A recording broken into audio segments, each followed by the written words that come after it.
Good afternoon, everyone. People are slowly joining, but we'll start the session. Thank you for joining us this afternoon for the second Industrial Relations webinar held in partnership with AI Group.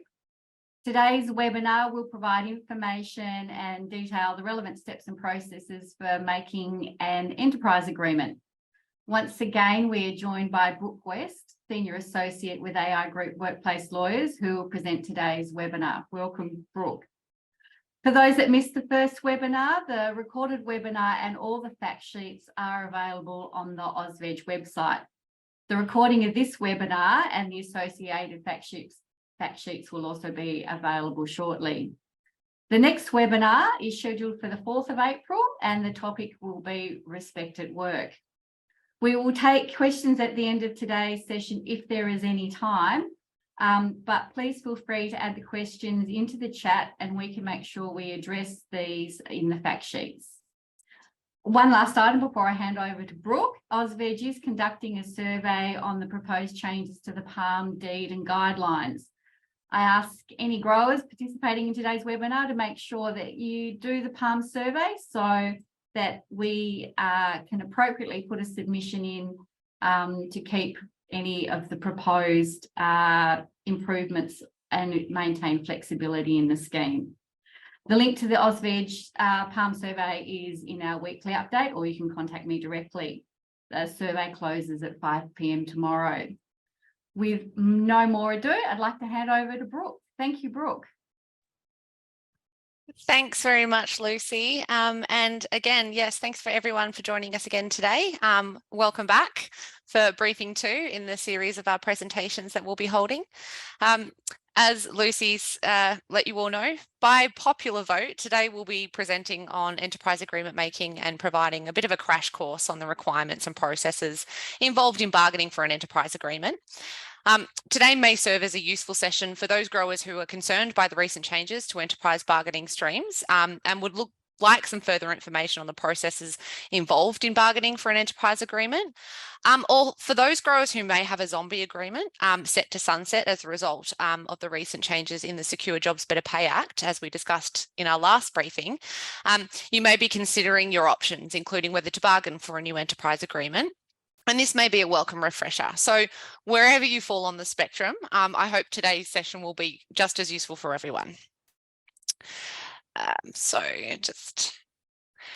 broadly, we'll be covering off on topics displayed on the slide there, and I'll provide further detail in respect of each step. I will also be covering off on the current processes as they are, and then some of the recent changes under the Secure Jobs Better Pay Act as it relates to enterprise bargaining, which will come into force on the 6th of June this year. However, the processes largely remain unchanged with only a few amendments, which we did cover off in the last briefing, but I will go over that today in context. What is an enterprise agreement? So awards cover a whole industry or occupation, and together with the National Employment Standards, or the NES, provide a safety net of minimum rates and employment conditions, whereas an enterprise agreement is an agreement tailored to meet the needs of a particular business, and that sets the terms and conditions of employment, including the rights and obligations of the employees and the employer covered by the agreement. So these agreements are made at the enterpriser level and they must be approved by the Fair Work Commission prior to coming into force, and they last for a period of up to 4 years. So a modern award does not apply to an employee at the time when an enterprise agreement applies, and only one agreement can apply to an employee in relation to that particular employment.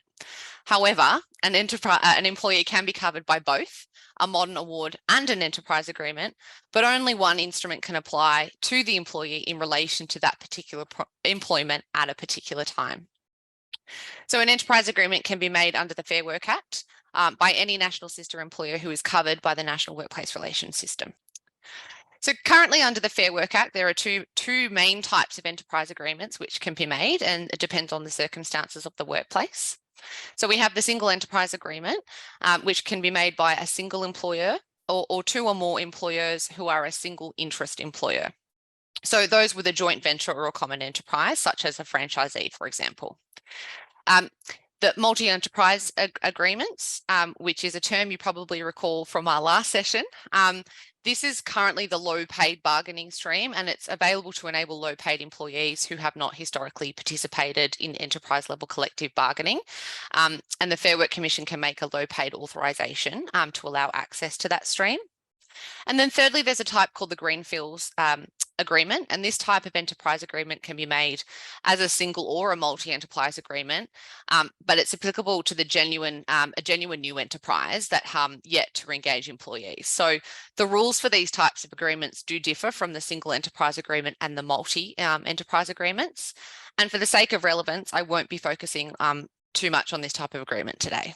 And as discussed during our last briefing, there are changes coming under the Secure Jobs and Better Pay Act, which amend the Fair Work Act to expand on the multi-employer bargaining streams. And there will be 3 streams available. And that is the single interest employer stream, which covers employers that have a single common interest pursuant to a single interest employer authorisation. The supported bargaining stream, which is replacing and somewhat expanding on the current low paid bargaining stream, which I just referenced.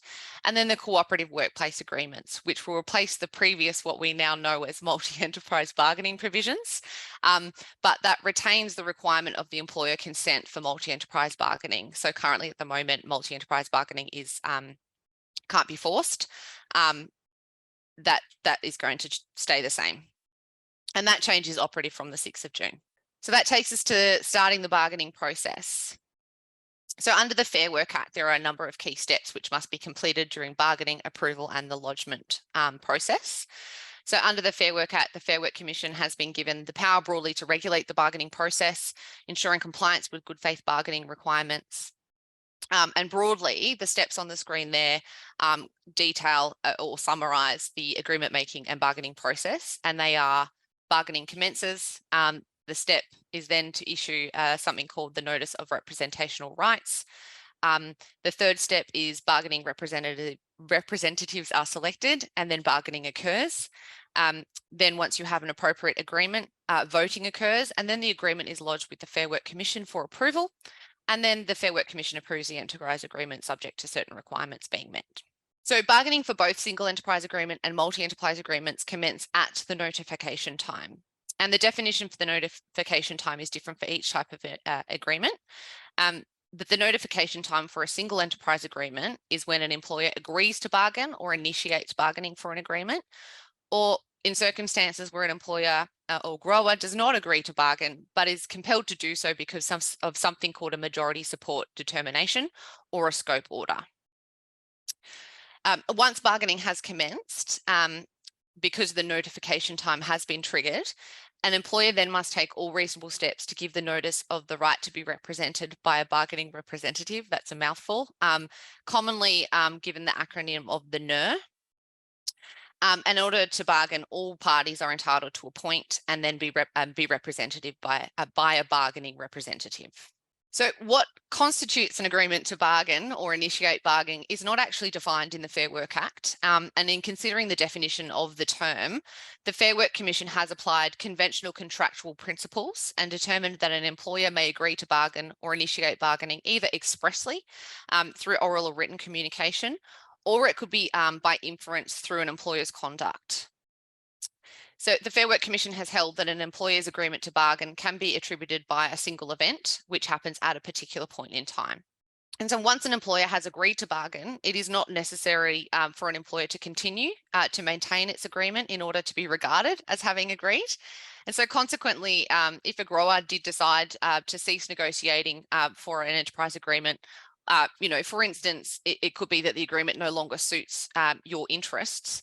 That does not alter the fact that you have, in fact, at an earlier point in time, agreed to bargain. So the Fair Work Commission has recognised that the agreement to bargain may be inferred through the conduct of the parties and the level of interaction required to constitute an agreement by an employer to bargain will be a matter of fact and a degree and will be determined on a case-by-case basis. However, the matters that the Fair Work Commission has taken into consideration include whether an employee or representative of the employer is acting with authority to commence bargaining, and the conduct and the words used by the employer and whether they indicate an intention to engage in bargaining. So by way of example, we've got a very convenient case there on the slide for you. And in the matter of the Transport Workers Union of Australia and Hunter Operations Proprietary Limited, a manager of the employer attended meetings with the union at regular intervals and responded to certain issues in response to the union's claim. The manager also made a number of counter suggestions of his own. In that case, the Fair Work Commission held that the manager should be regarded by his words and other conduct in engaging with the union as having agreed to bargain with the union. His conduct was viewed as a whole, was interpreted as engaging in negotiations for the agreement and therefore sufficient enough to trigger the notification time. The employer was held liable for the actions of the manager, and it was held that the manager was acting with the actual authority of his employer to enter into the negotiations with the union, and in the alternative, the Fair Work Commission considered that he had apparent authority. So just really be mindful there of the conversations and discussions that you may or may not be having with unions, and that although you haven't expressly given your intent to negotiate for an enterprise agreement, it could be held that certain conduct could be held by inference that you have in fact agreed. So just be mindful of that. So an order by the Fair Work Commission can actually also trigger the commencement of the bargaining process. And for a single enterprise agreement, this can occur through a majority support determination or a scope order. In many cases, the commencement will be uncontroversial.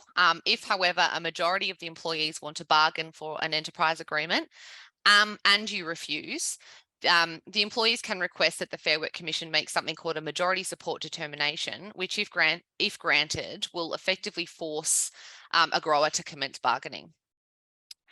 The Fair Work Commission must make a support determination if it's satisfied that a majority of the employees who will be covered by the agreement want to bargain. A grower has not agreed to bargain, and if the enterprise agreement will not cover all of the employees, that the chosen group of employees was fairly chosen, which is a concept I will come to shortly, and it is reasonable in all the circumstances to make that determination.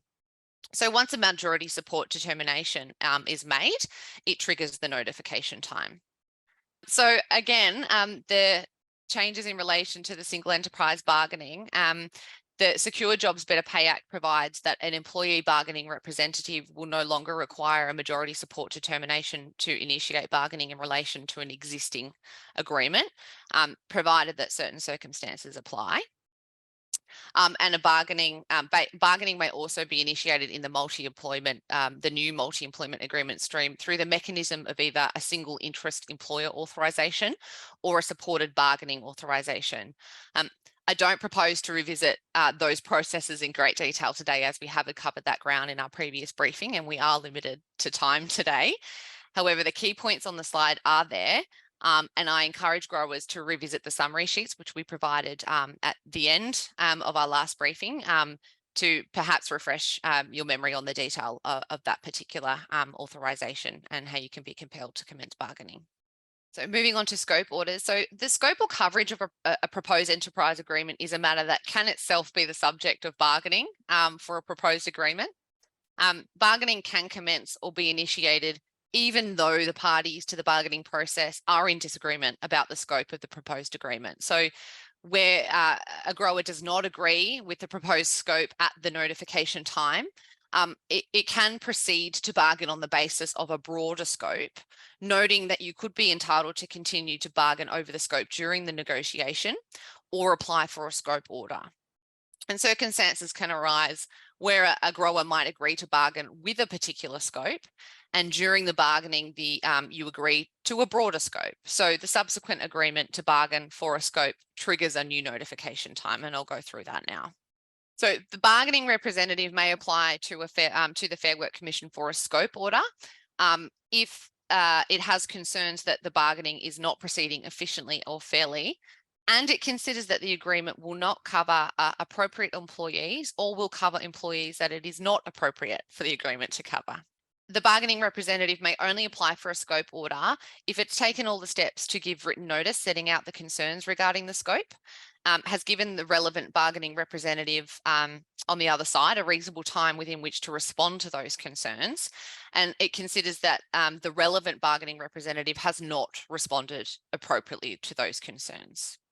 And the Fair Work Commission may make a scope order if it's satisfied that the bargaining representative for who made the application is meeting or has met its good faith bargaining requirements, which we'll go through later on in the presentation.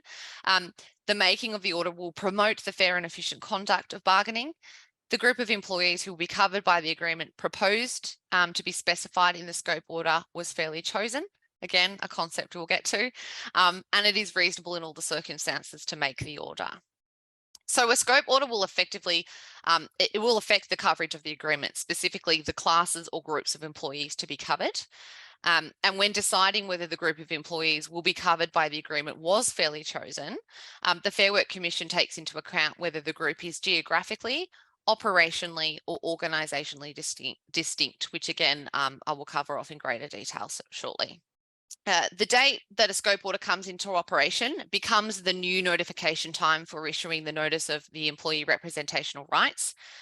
However, a grower would not be required to give a new notice if you have already previously issued the employee with a notice when you agreed to bargain, and the notice was issued within a reasonable time before the scope order came into operation. So once bargaining commences, you've been through the process, you've either agreed to bargain or you've been compelled to bargain as a result of one of those orders of the Fair Work Commission. A grower must take all reasonable steps to give the notice of rights to be represented by a bargaining representative to each employee who will be covered by the agreement and is employed at the notification time of the agreement. So notice is given by something called the Notice of Employee Representational Rights, which I will refer to as the NER because it's a mouthful. And the deadline to issue the NER is as soon as practicable and no more than 14 days after the bargaining process starts. So the Fair Work Commission has adopted a very strict interpretation to this requirement. And if the NER is issued after the 14-day period, there is a risk that it could be held to be invalid. There are important rules around the content and the form of the NER. In particular, the NER must contain the content prescribed by the Fair Work regulations, not contain any other content, and be in the form prescribed by the Fair Work regulations, which is currently found in Regulation 2.05. So if a NER does depart from the prescribed content and form, the Fair Work Commission may not be able to approve your enterprise agreement to which the defective NER relates because the agreement cannot be said to have been genuinely agreed. However, when determining whether the agreement has been genuinely agreed, the Fair Work Commission can overlook certain minor procedural or technical errors in the agreement approval process. The Fair Work Commission can overlook these errors where the following conditions are satisfied. And the first one is the agreement would have been genuinely agreed but for those errors, and the employees covered by the agreement were not likely to have been disadvantaged by those errors. So an example of that might be the inclusion of a grower's company logo or a letterhead on a NER, the inclusion of additional materials that are stapled with a NER, or minor changes to the text of the NER that have no relevant effect on the information that was being communicated in it. And there are a variety of methods in which a grower can give the NER to its employees. The Fair Work regulations outline a number of possible methods of distribution, and that's found in Regulation 2.04. And it states that the notice may be given in the following ways, and that is personally, by post to the employee's residential address or another address nominated by them, by email, emailing an electronic link that takes the employee directly to the notice, by fax. I'm not sure if anyone uses fax, but it's an option there. And by displaying the NER in a conspicuous location in the workplace that is known by and readily accessible to your employees. However, that list is not exhaustive, and an employer, as a grower, you're not prevented from using another manner of giving the NER to your employees. A grower must also take reasonable steps to give the NER to the employees covered by the agreement. So taking all reasonable steps has been interpreted as requiring a grower to use a method of giving the NER or a combination of methods that is both appropriate in the context of the workplace and of the particular circumstances of the employee to whom the NER is given. So an example of that might be for employers on a remote site who have limited email access. It may be appropriate to physically hand the employee a copy of the NER in combination with also placing it in a conspicuous place. Or, for example, where an employee spends a large amount of time away from work, it might be appropriate to email them the NER in combination with making copies available at the site where they are working. So it really just depends on the circumstances of your workforce, your workplace, and how you're structured, which might determine what might be reasonable in the circumstances. Case law has confirmed that this requirement to give the NER is not absolute. And so what is reasonable, again, will depend on the circumstances of the employer and the employee. The Fair Work Commission in this regard has observed that there may be circumstances where a grower might have taken all reasonable steps to issue the NER, but those steps were not successful. This will still be sufficient for an employer to discharge or meet its requirements. However, if no steps have been taken within that 14-day period, then it's likely that the requirement will not have been met. So once the NER has been issued, the employers and employees may then appoint any person as their bargaining representative for a proposed enterprise agreement. And those representatives are required to meet the good faith bargaining requirements under the Fair Work Act. And so once bargaining has commenced, all bargaining representatives are required to recognise and bargain with each other and all other bargaining representatives for that agreement. The following people can be bargaining representatives: an employer or a representative appointed by an employer, an employee that will be covered by an agreement or a representative appointed by that employee, or a union by default if an employee is a member. So if an employee does not nominate a bargaining representative and that employee is a member of a union, the union will become their default bargaining representative. However, the union won't be that employee's representative if the employee revokes the status of the union or appoints another person or themselves as the bargaining representative for the agreement. For a person to be recognised as a bargaining representative, they must also be appointed in writing by an instrument of appointment. Except in the case of where a union becomes a default bargaining representative for an employee. And a copy of an instrument of appointment must be given to an employer and on request given to a bargaining representative of an employee. And so that just depends on who made the appointment.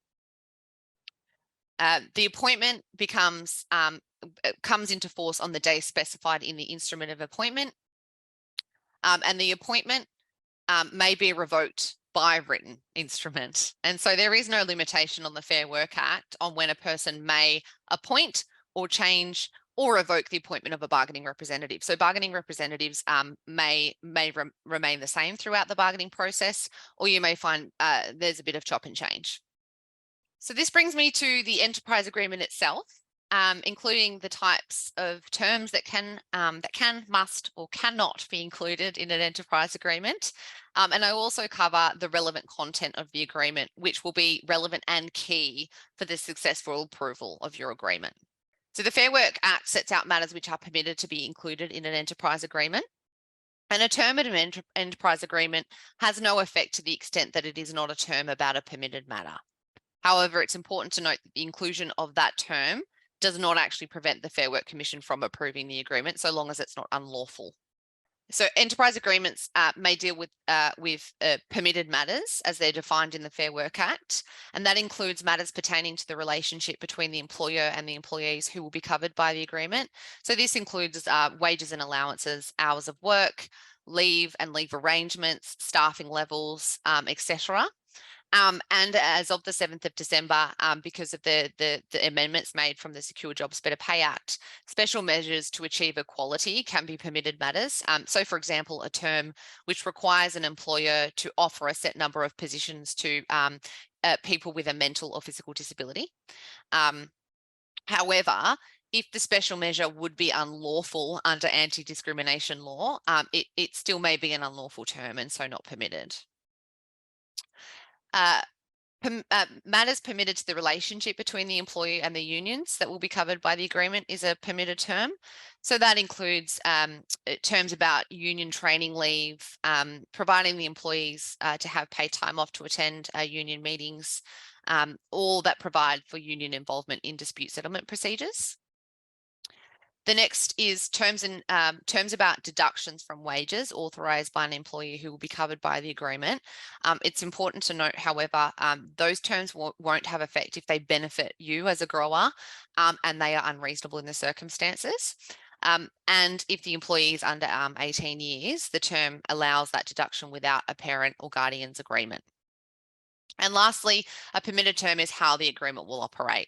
And a simple example of that is terms setting out how and when negotiations for a replacement enterprise agreement will be conducted, or importantly, terms specifying who the agreement will cover. So again, if the Fair Work Commission approves an enterprise agreement which contains matters that are not permitted, but not unlawful, those matters will have no effect and they won't be enforceable. And an example of that is, for instance, a grower might have a clause relating to a customer returns policy. That would not be permitted, as it's not a matter pertaining to the relationship between the employer and the grower, or the relationship between the grower and the union, deduction of wages, or how the agreement will operate. So that's just an obvious example of what would not be permitted. So when deciding whether an agreement should be approved, the Fair Work Commission must also be satisfied that the agreement does not contain any unlawful terms. An unlawful term is defined as a discriminatory term. So that's defined in the section 195 of the Fair Work Act. An objectionable term, so one that requires or permits a contravention of the general protections. Provisions or the payment of a bargaining services fee, for example. An objectionable emergency management term, for example, terms that limit employees from volunteering in emergency service activities. A term that would allow an employee or an employer to opt out of coverage of the agreement. A term that provides unfair dismissal remedy before the qualifying period is served. A term that excludes or modifies the unfair dismissal provisions to the detriment of the employee. A term that is inconsistent with the industrial action provisions of the Fair Work Act, and the same relating to the right of entry entitlements. And a term that requires superannuation contributions for default fund employees to be made to a superannuation fund listed there. That is consistent with the super legislation. So it's just making sure that the two are in unison with one another. And again, I note that the Secure Jobs Better Pay Act, so special measures to achieve equality. Again, for example, a term that has the purpose of achieving substantive equality for a grower's employees, for example, who might be female, have a physical or mental disability, will be matters that are not discriminatory for the purposes of section 195, and therefore not unlawful terms. But to the extent that the action is not unlawful under anti-discrimination law. So if it is discriminatory under the anti-discrimination law, that it will be considered an unlawful term. And it's also important to note that such term, if it is included in your enterprise agreement, it could cease to be a special measure after the substantive equality for the employees has been achieved. So it has a life to it. An enterprise agreement can also cannot include a term that excludes the National Employment Standards or any provision of the NES. And it can also not include any designated outworker term. So this is not really overly relevant to the industry and for growers, but broadly outworkers are people who work at home or a place that isn't a typical business premise. And their work typically involves making clothing, bags, footwear, cutting, sewing and finishing work such as embroidery. So in the apparel and manufacturing and textile space. So there are also strict legislative obligations set in the Fair Work Act, which must be complied with for an enterprise agreement to be approved. And there are certain matters that must be included in an enterprise agreement. And in some cases, if you don't have a term, there will be a model term which will just be deemed to apply by default. So firstly, an enterprise agreement needs to have a nominal expiry date, and that will not be more than 4 years after the date on which it's approved. It needs a coverage term. A term also needs to be provided which sets out a procedure for settling disputes about matters arising under the enterprise agreement and in relation to the National Employment Standards. And if an enterprise agreement is lodged without this dispute settlement procedure, it will not be approved. So it's really, really important to take note that that's a mandatory. It has to be there. An enterprise agreement must also include a term that allows an employer and an employee to make an individual flexibility arrangement. And if your enterprise agreement doesn't contain one of those terms, the model flexibility term contained within the Fair Work regulations will be taken to be a term of the agreement by default. You'll also need a consultation term, which requires a grower to consult with its employees about any major workplace changes that are likely to have a significant effect, or any change to your employees' regular roster or ordinary hours of work. And it will allow for representation for those employees for the purposes of that consultation.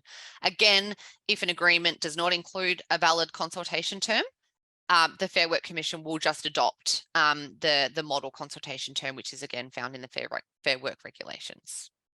So moving to coverage, the group of employees to be covered by a proposed enterprise agreement will be typically chosen shortly after the commencement of bargaining. Again, if there is a disagreement between the scope of the agreement, then the scope itself will become a matter for bargaining and may also be subject to a scope order, as we've previously discussed. The coverage of an enterprise agreement will depend on the group of employees, who the grower and the employee bargaining representative have chosen to cover. And it's important to know that there must be more than one employee covered by the enterprise agreement. So you can't strike an enterprise agreement with just one employee. There is a requirement that it needs to be more than one. An enterprise agreement covers an employee or employer if the agreement is expressed to cover, however described, the employee or the employer. So coverage terms commonly specify the employer, so the grower in this case, which employees the agreement will cover, work that the employees will perform, and the locations where the employees will do that work. And there is an example of what a coverage term might typically look like on the slide there, using amazing oranges as an example. So coming to this concept of fairly chosen, which I've referenced a few times already, growers might decide that their enterprise agreement will only apply to a particular type of work or all employers at a particular site. So you might have a few groves, for example, but you don't want all of those employees to be covered by the enterprise agreement that you're proposing. You can do that, but the most important factor is that the group of employees that you choose to or propose to be covered by the agreement need to be fairly chosen. And this is because before approving your agreement, the Fair Work Commission must be satisfied that the group of employees covered were fairly chosen. So whilst the Fair Work's decision as to whether or not a group of employees covered by an agreement was fairly chosen does involve a degree of subjectivity or a bit of value judgment, in circumstances where an agreement does not cover all of the employees, the Fair Work Commission must consider whether the group of employees covered by the agreement is geographically, operationally, or organisationally distinct. So geographical distinctness is actually concerned with the geographical separatedness of the employer's various work sites or work locations, rather than a separation of workplaces within the same work site. So generally the selection or group of employees to be covered by an agreement will be done on some objective basis, as opposed to an arbitrary or a subjective basis, is likely to point to a conclusion that the group was fairly chosen. So the role of the Fair Work Commission is not to determine the scope of the agreement, but rather to guard against unfairness by being satisfied that the group can be described in all of the circumstances as fairly chosen. And when they do that determination, the Fair Work Commission may have regard to matters such as the way in which a grower has chosen to organise its enterprise, and whether it is reasonable for excluded employees to be covered by the enterprise agreement, having regard to the nature of the work they perform, and the organisational and operational relationship between them and the employees who will be covered by the agreement. So if a group of employees covered by the agreement are geographically, operationally, or organisationally distinct, this would point in favour of a finding that the group of employees were fairly chosen. However, this is not always decisive. Rather is a matter to be given due weight, having regard to all of the circumstances and the considerations. An example would be a single employer or a single grower operates 5 organisationally distinct units within its enterprise. The employer makes an agreement with all of its employees in 2 organisationally distinct units, as well as 10 employees who are the only non-union members within an organisational unit that has a total of 30. So selecting only 10 employees who are non-union members. In that example, the group of employees covered by the agreement is likely to be unfair, particularly as the employees were obviously unfairly chosen. So that's just a practical example of how that test is applied in practice.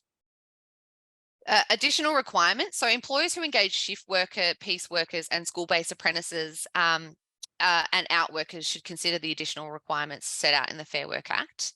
And the table on the slide there summarises those additional requirements.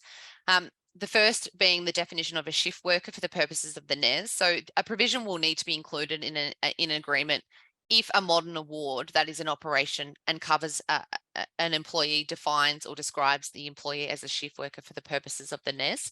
I've done your homework for you, and the horticulture award, which is most likely in most cases, will be the underpinning award to your employees at the moment, does not actually describe a shift worker for the purposes of the NES. So you wouldn't need to include a definition of a shift worker in your agreement.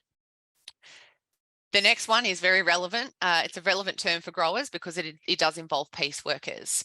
So where, and as we know, piece workers is included in the horticulture award.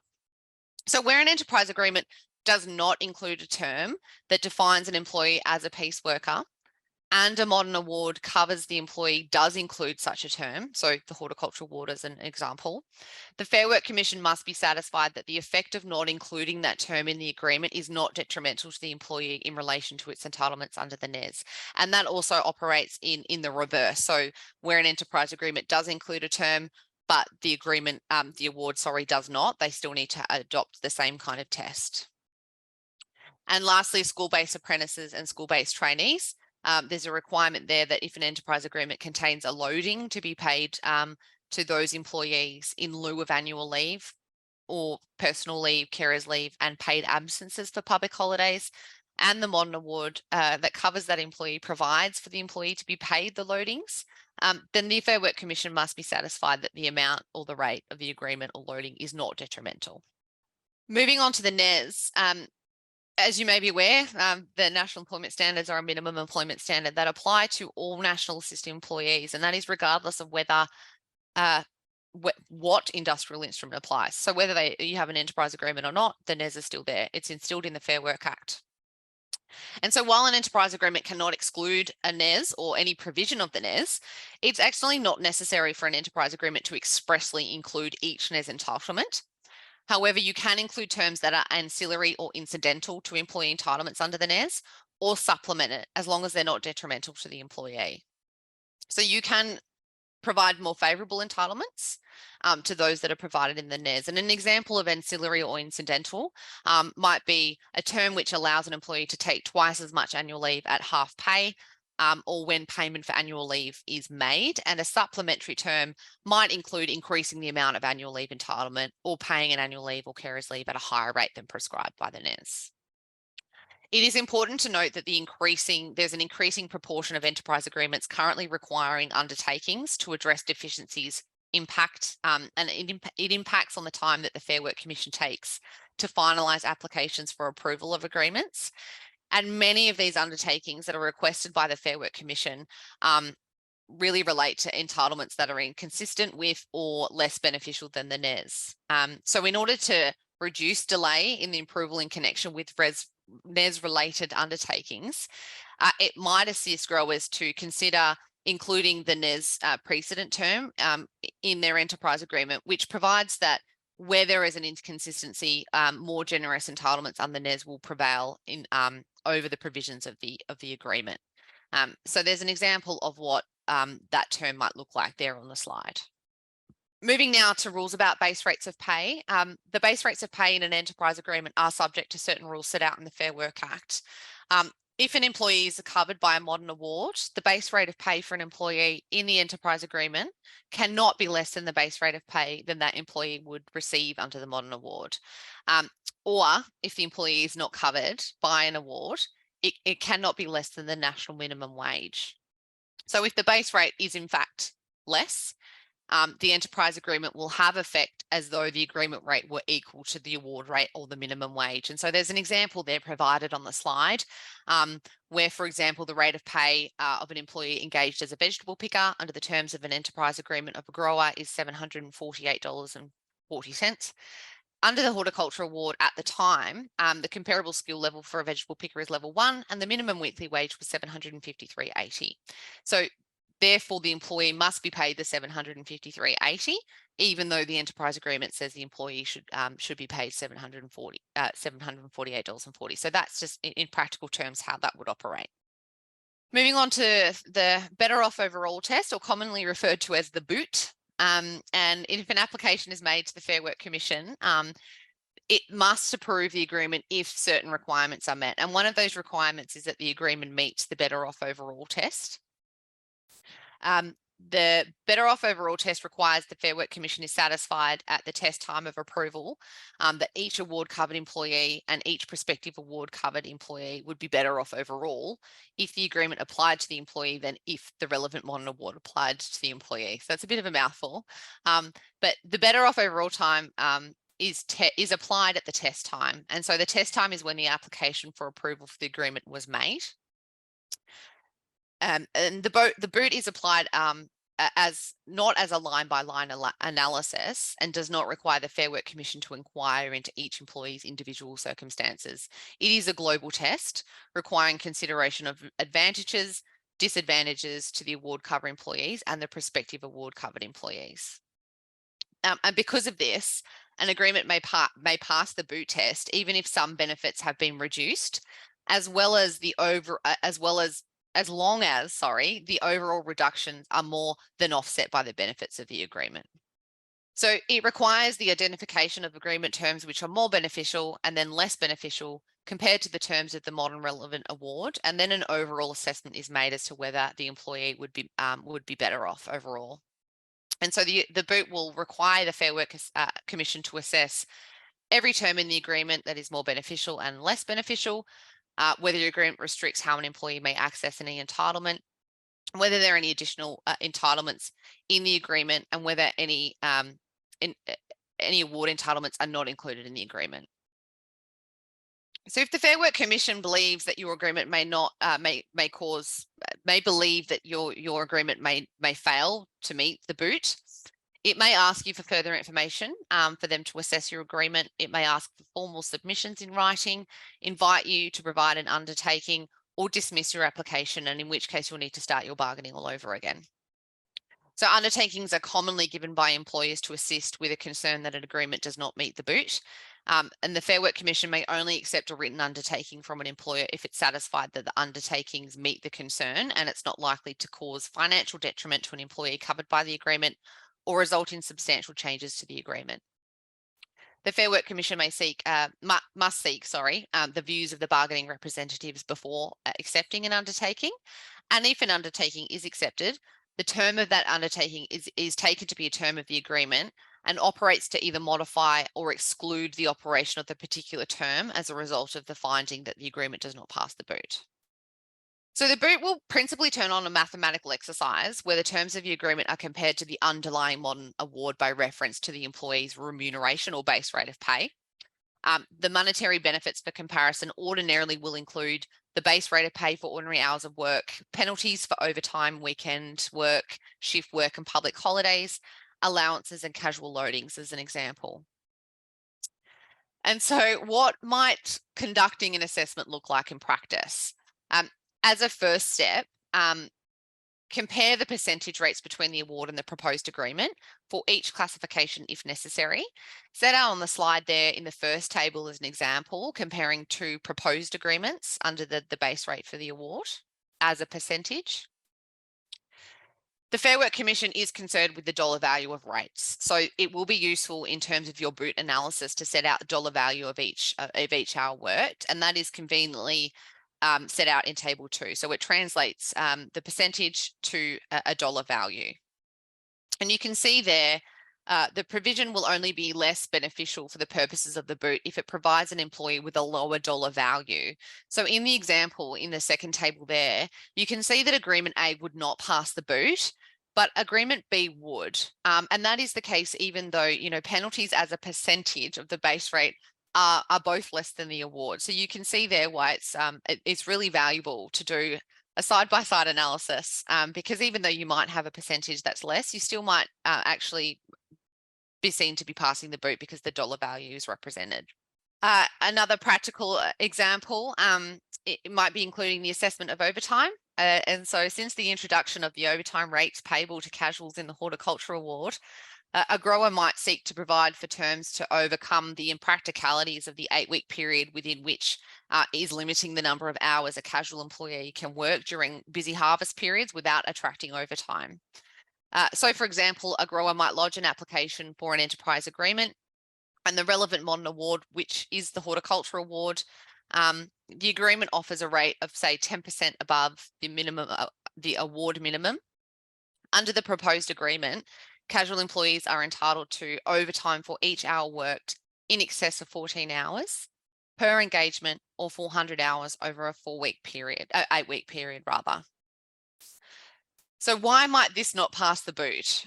Under the award, casual employees would be entitled to overtime payment for hours in excess of 12 hours per engagement, 12 hours in a day, or 304 hours over an 8-week period. So under the term of the proposed agreement, employees can work an additional 2 hours before they are entitled to overtime. And if they work in excess of 304 hours over an 8-week period, they will not receive an overtime payment. So an assessment of the boot there would make a finding that the pay rates in the agreement, although they're only 10%, they are 10% above the award rate, it would not be high enough to compensate the absence of that overtime payment. And a last practical example would be how the public holiday penalty rate applies. For example, a grower might develop an agreement which provides rates payable in the agreement 5% above the minimum rate in the horticulture award. The agreement has a reduced public holiday penalty rate at 185% compared with 200% in the award. So this might not meet the boot because under the agreement, the rate of pay is 5% above the award, but the penalty rate for the public holiday is lower. So employees who work on a public holiday will not be better off overall. And one way to meet the boot would be, for example, to increase the base rate of pay or increase the public holiday penalty rate to 195%. Moving on to the relevant changes to the Better Off Overall test, there are again some changes coming to the boot. The key amendments will require the Fair Work Commission to undertake a global assessment, and that's really just to clarify that it is a global assessment and it's not a line by line. It's not instilled in the legislation currently, and so that's just a clarification measure. They need to give consideration to the views of employers, award covered employees and bargaining representatives, and give primary consideration to any common views of those representatives, whether when relating to whether the agreement passes the boot, and only have regard to patterns of all kinds of work or type of employment that are reasonably foreseeable at the test time. The application of the boot has also been narrowed and removes a reference to consideration of each prospective award covered employee, and it's replaced with a reasonably foreseeable employee. And lastly, the Fair Work Commission is also given the power to approve an enterprise agreement with amendments instead of requiring this to be addressed by an undertaking, provided that it's satisfied that the amendment is necessary to address the concern. And there's also a reconsideration being introduced into the new into the Fair Work Act, and that's significant because currently, when you've applied for an agreement, it's been it's been approved by the Fair Work Commission. They've accepted that your agreement passes the boot. Once it's applied and enforced, that's the last time it can be considered. There's actually no scope to have that agreement again retested against the boot. But the Secure Jobs Better Pay Act introduces new provisions which will allow for an application to be made by employers, employees, or unions during the life of the agreement to have the boot reconsidered, subject to certain conditions. So again, if the reconsideration results in the boot not being met, an undertaking may be accepted by the Fair Work Commission, or it may amend the agreement to address the concern, as it can do at the approval stage.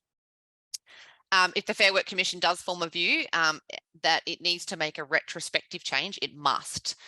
So now what that means is that Fair Work Commission can change an agreement to create effectively a retrospective underpayment, and a grower may need to undertake reconciliations and make back payments required. However, it is important to note that if such amendment is made with retrospective effect, the civil remedy provisions will not apply, such that an employer will have a liability to pay a penalty in relation to their past conduct. So there is a protective measure there.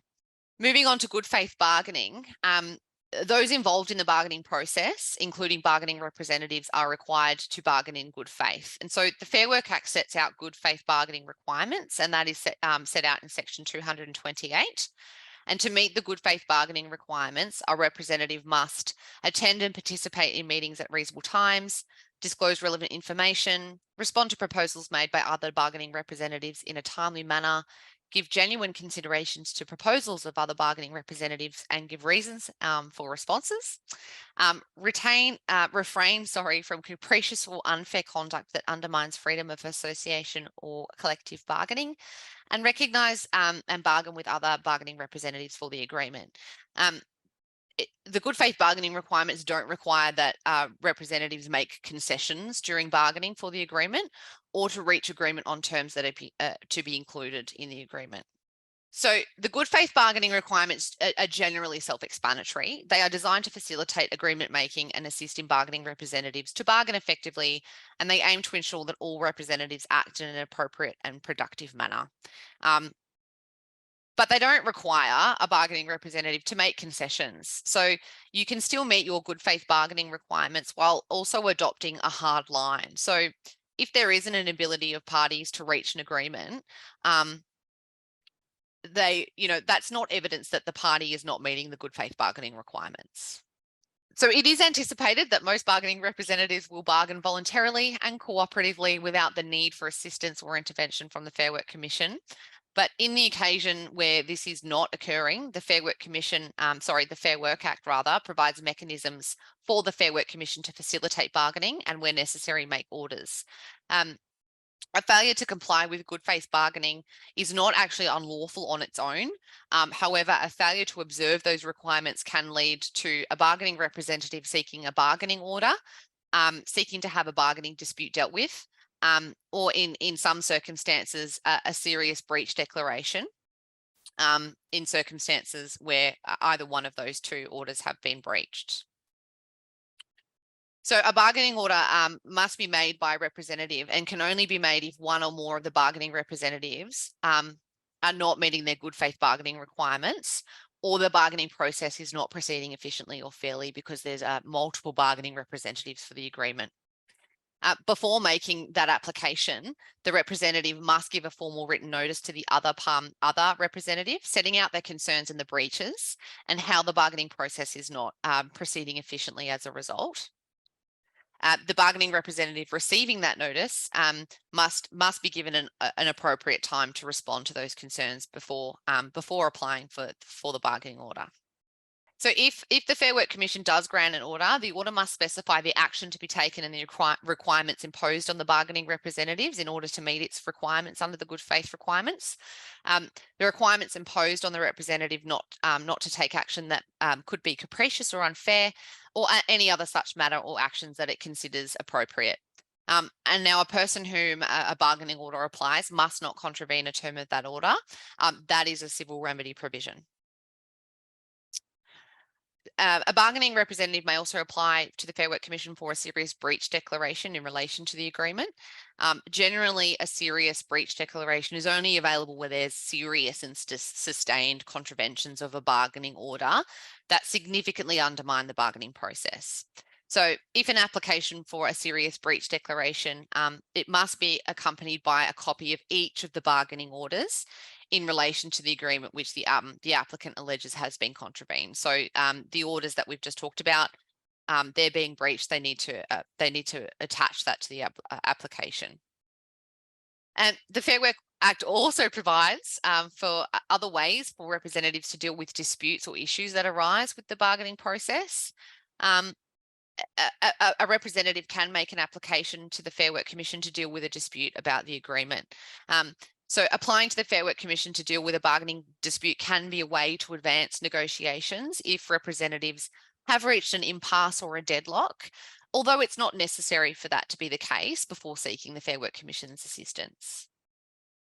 So the Fair Work Commission may deal with a bargaining dispute other than by arbitration if it considers appropriate, and that can be included mediation or conciliating the dispute, or making a recommendation or expressing an opinion. The Fair Work Commission may only arbitrate the dispute if all of the bargaining representatives for the proposed agreement have agreed. Again, some more changes in this space. So it's clear there that the existing provisions in the Fair Work Act, they restrict the Fair Work Commission's ability to arbitrate in respect of the bargaining disputes. In circumstances, again, where there's been a serious and sustained breach in good faith bargaining.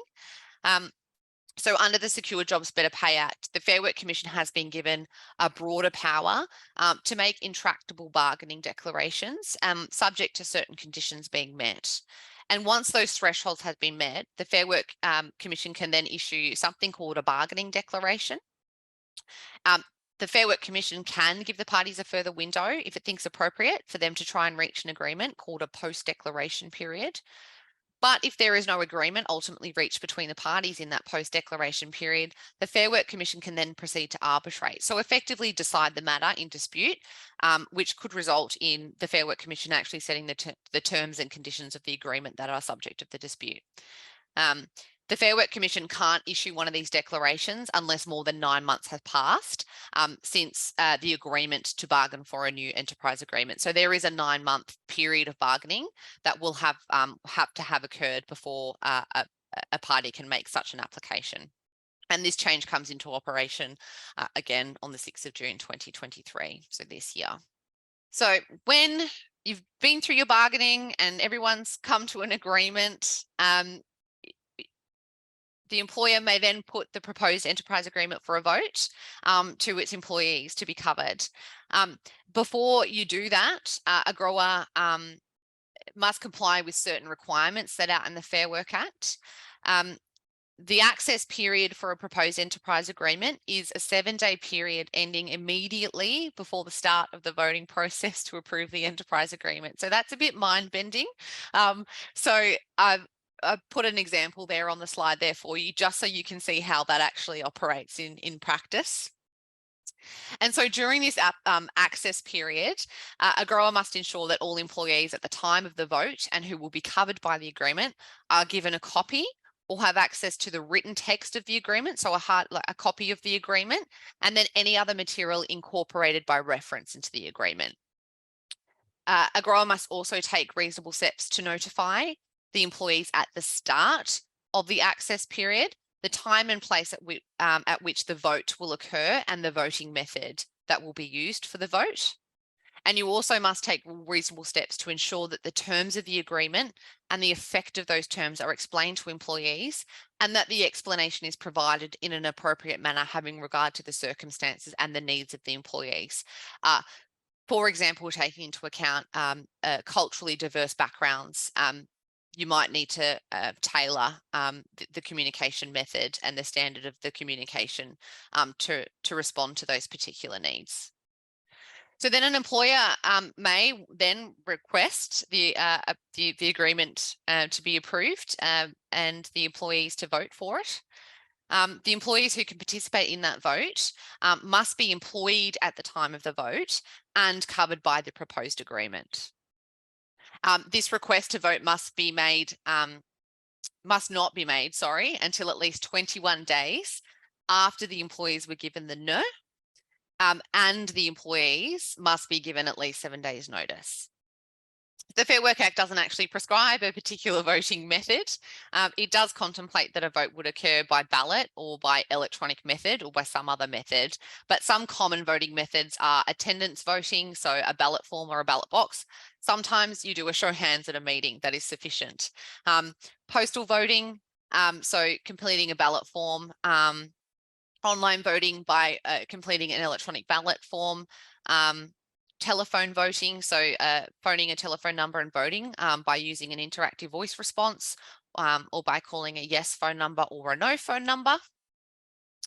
But what's important is that you must keep a record of the voting process. So when you apply for the approval of the agreement, you will need to provide to the Fair Work Commission the date the voting started, the date the voting finished, the number of employees covered by the agreement, the number of employees who voted following the correct process, and then the number of employees who voted to approve the agreement.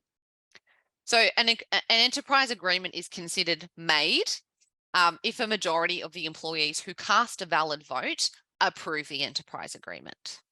So if a majority of the employees don't approve the agreement, the bargaining process simply continues until such time as a majority of the employees vote to approve the agreement. So your negotiations may then continue.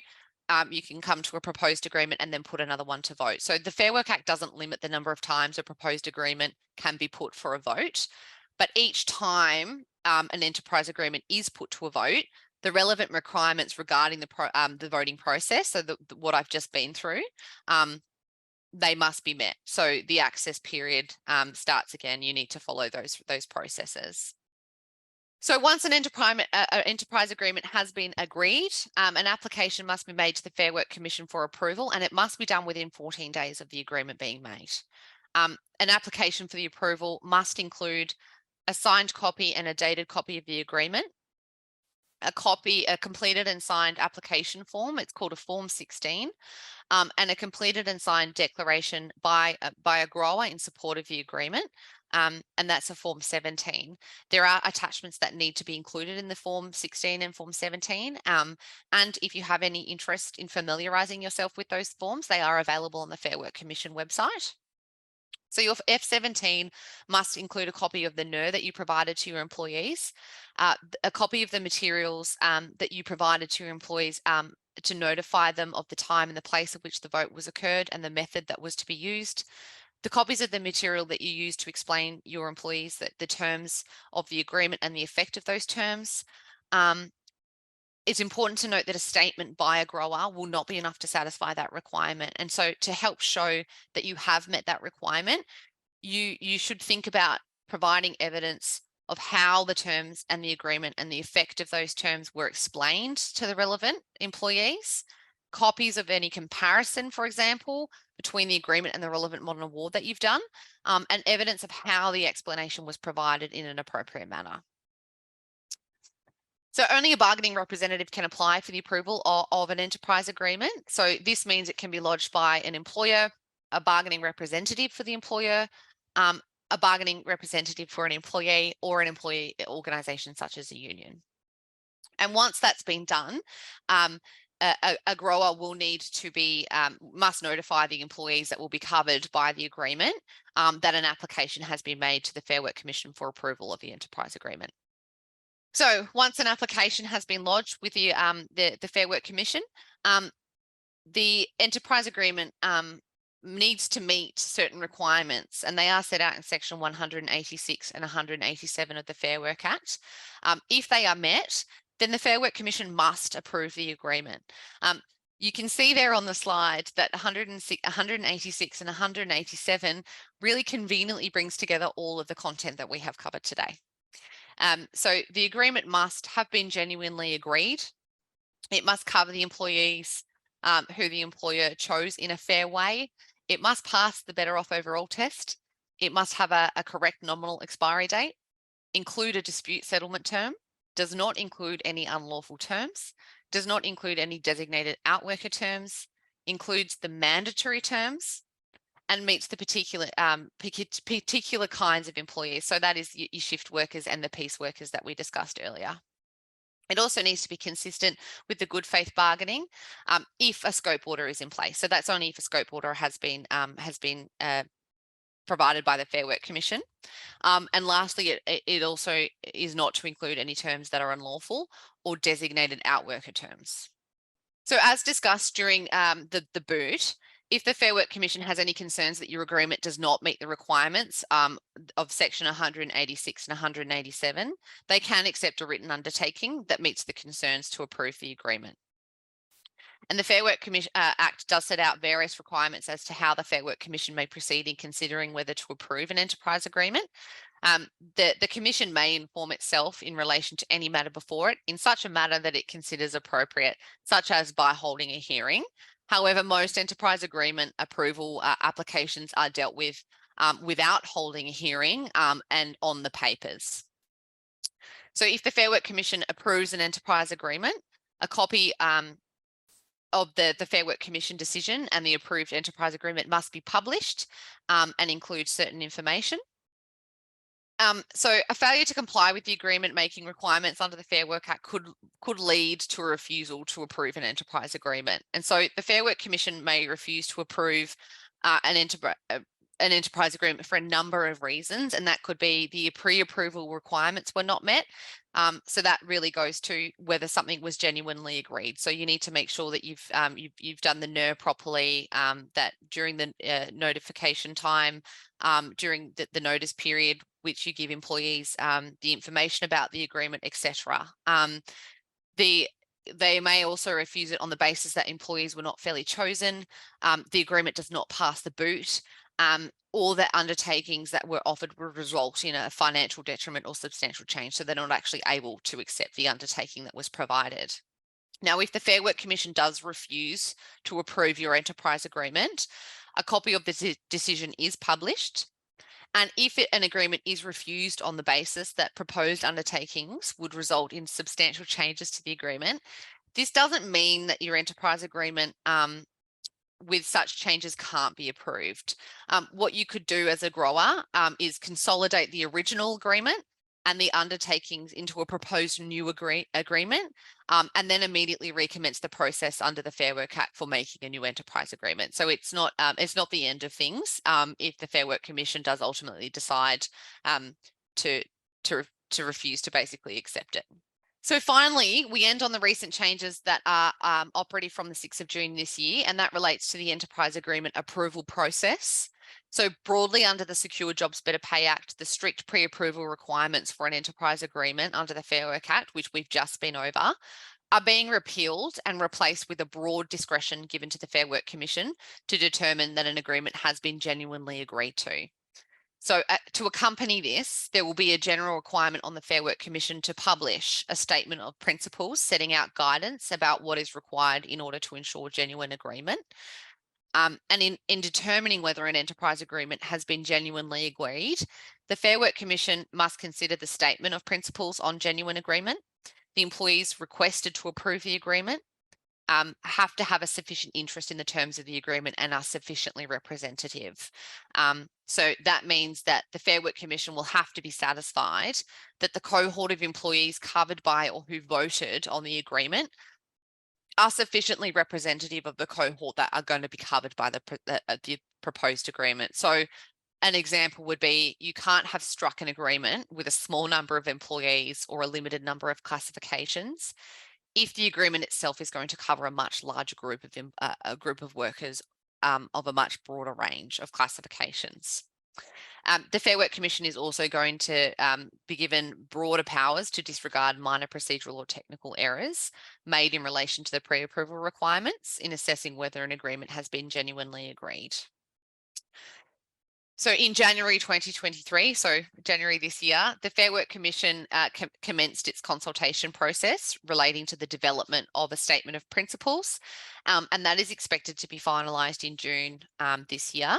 So these new requirements will become known over the coming months. So I realise that some of those pre-approval requirements that I've just been over today, they apply currently, they won't apply in a few months' time. So just be mindful of that if you are thinking about developing an enterprise agreement.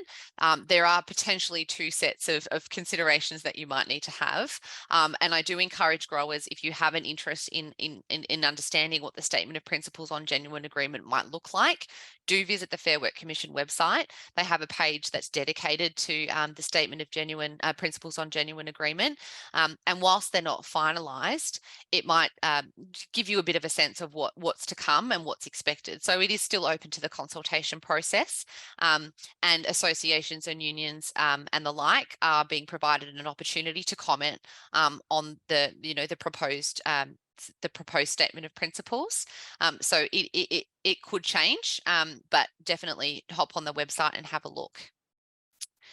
So that concludes today's presentation. I hope it's been valuable. I hope that you've all learned something new.